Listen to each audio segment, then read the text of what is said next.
Hi, I'm Neil from Bridgewater Sewing Centre.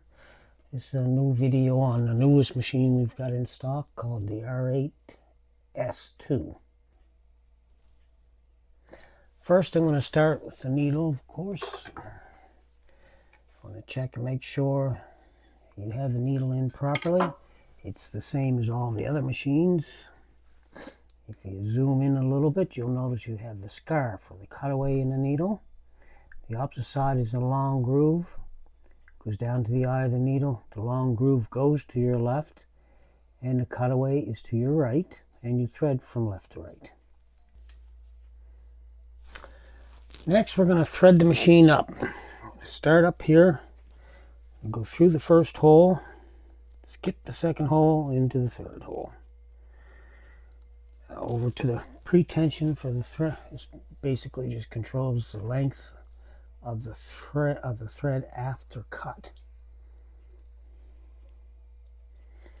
Okay, down through the bottom hole. We're going to go around the tension. I'll hold the top thread around the top tension, have my pressure foot up so the tension discs are released. Through that guide, up through the take-up lever. It's this guide. Take both fingers into the slot here. And this just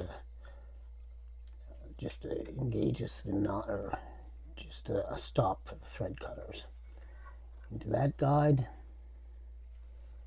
to the bottom guide, needle thread guide,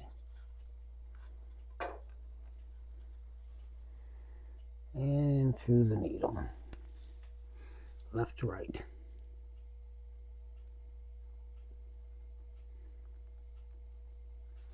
Guess I gotta cut my thread off here.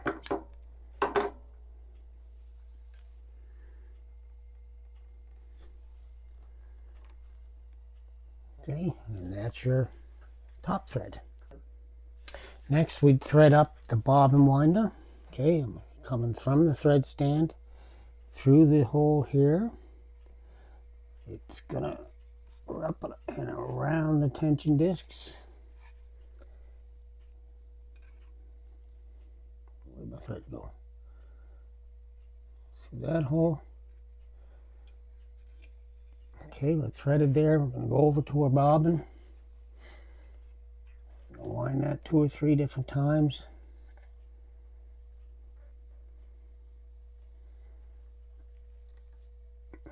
And snap that into place, and that'll start filling once I start sewing.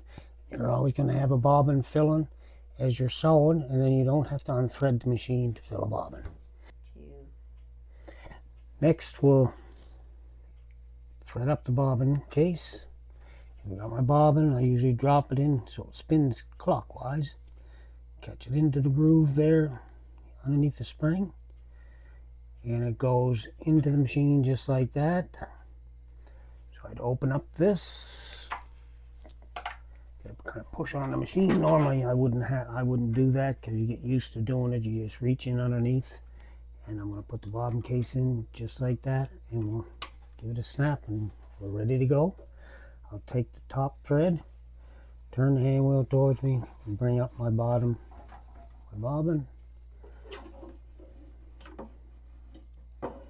We're ready to sew.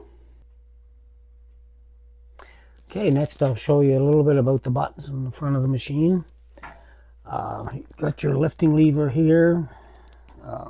You've also got a lever here, or you've got your pedal for lifting the pressure foot. To start sewing, right now I've got the back tacks off. So once you start sewing, it's just straightforward. I've got good control. That's about as slow as I can go. And when I step back on the back of the pedal, cuts the thread and lifts the foot. So now we're going to go put a back tack to it. So we'll look up here. You see these two double lines, A, B, and C, D. AB is the start of your back tack. Start back tacking. That's a single back tack. And then when I finish sewing, when I press on the back part of the pedal, it's going to back tack once. End back tacking. Which is just one letter B and one letter C. So we're just using 3 stitches B and 3 stitches in the C. So when I start the sew, it's going to go back 3 stitches. And then it continues forward sewing until I heel on the pedal, cuts and lifts the foot. You did 3 stitches in the backpack. Now if I go another step forward, it's going to start back tacking. Going to do the AB, 3 stitches forward, 3 stitches back. And then if I press this button again, which is the end of the back tack, end back tacking. It's going to do C and D, 3 and 3. You can increase these numbers just with the plus and the minus. In other words, if I want to change, left shift, right shift. If I continue left over on shift, this, left shift, or back, right shift, and then increase or decrease, minus, whatever button is flashing. Parameter mode. Okay, and I just hit P twice to stop it from flashing, or it would stop flashing by itself. So now A, B, and C and D is a double back tack.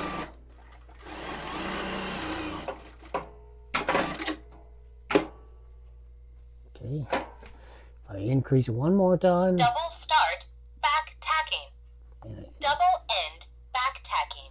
Now it's going to do it 4 times.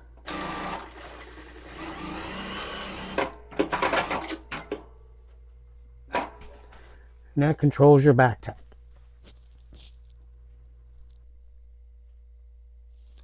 Next, I'll show you how to change the needle position. In other words, right now, each time I stop, the needle is down until I heel back on the pedal, cut the thread, and then the needle is up. So if I want to change that, if you want, for whatever reason, you want to change your stitch, your needle up or needle down position, you're going to come over here, you're going to hit P. Parameter mode. By the way, you can change the speech. It's all in a little booklet there, being the same process. If you want to take the language off, or if you prefer Chinese, French, or Chinese, or Mexican, or Spanish, I guess it would be, or a couple other languages. The P01, we want P03. So I'm going to go in here to plus or the minus. I'm going to hit P03. Plus. I'm going to hit S. It says down. We're going to push on the plus. Whoops, minus. Brings up. I'm going to save it. I'm going to go out twice. P03, and I'll go back out to our screen. Now each time I stop, the needle's going to be up.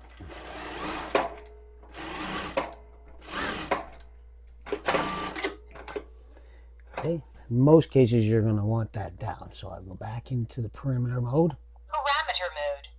Hit S to find out what it's on. It's on the up position. So now we go back down. Save it.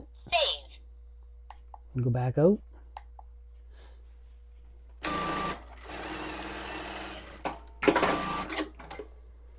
Okay.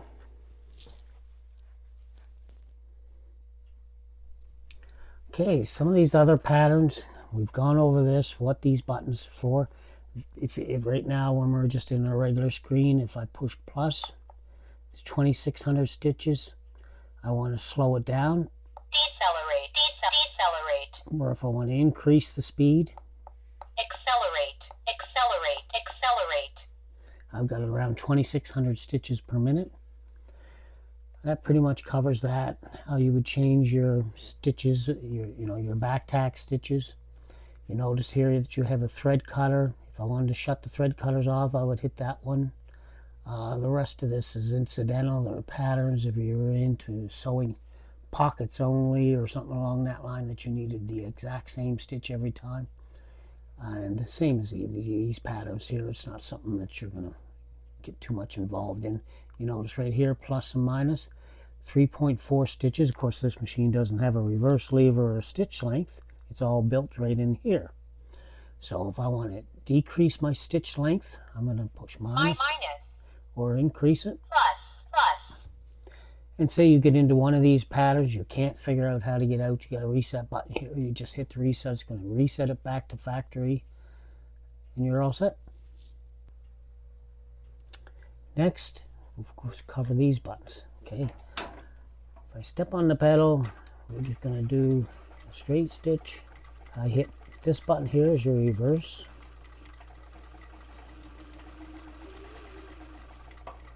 So you're stopped and you want to make a couple extra stitches without just reaching over to grab your hand wheel. Okay, and the top button, if I wanted my needle up, my needle back down.